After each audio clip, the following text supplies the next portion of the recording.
Hi guys, hope all of you are doing fine. In this video, I'm going to tell you about 7 animes that are going to have sequels in summer 2020. So I hope you are excited about it. So let's begin the video. And number 7 is Sword Art Online Alicization War of Underworld. So let's hear a preview about season 1. Despite the defeat of Quinella, the pontifex of the Axiom Church, things have not seemed to calm down yet. Upon contacting the real world, Kazuto Kirito Kirigaya finds out that the ocean turtle, a mega fleet controlled by Wrath, is raided. Due to a sudden short circuit caused by the raiders, Kirito's flashlight is damaged, leaving him comatose.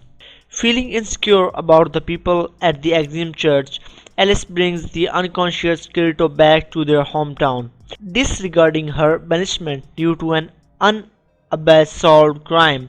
Now Alice is living an ordinary life close by the village, wishing for Kirito to wake up. However, tragedy strikes when Alice notices that the Dark Territory has already started to invade the human empire. Reassuming her previous alias, Alice Synthesis 30, she promises to defeat the Dark Territory in order to defend the world that Kirito and Yujios worked so hard to protect. At number 6 is Mohyo and Roji's Bureau of Supernatural Investigation.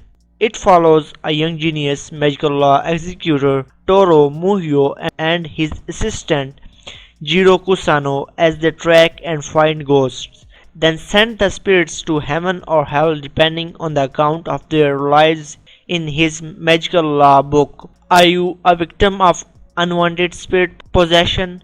Is there a ghost you need sent up and away or down to burn for all eternity?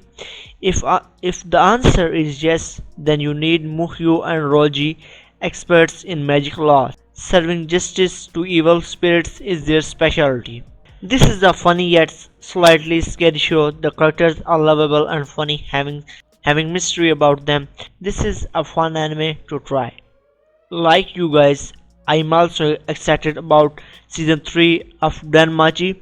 So the plot revolves around a boy named Bell Cranel, a 14-year-old solo adventurer under the goddess Hestia.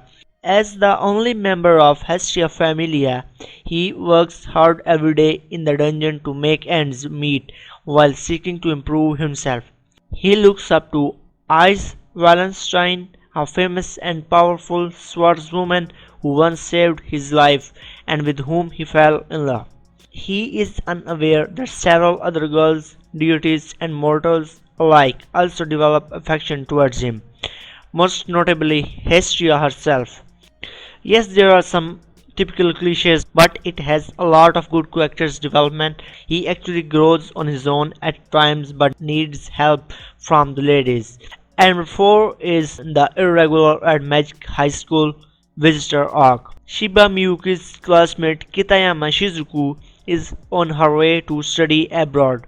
For magicians, this is normally impossible since allowing the genes of someone who can use magic outside their home country's border is tantamount to giving up national secrets, but it is allowed to happen in one case exchange programs.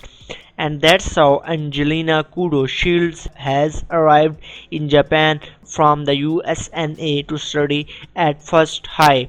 Around the time Lina arrived in Japan, magicians began getting attacked by a mysterious being who leaves his victims drained of blood.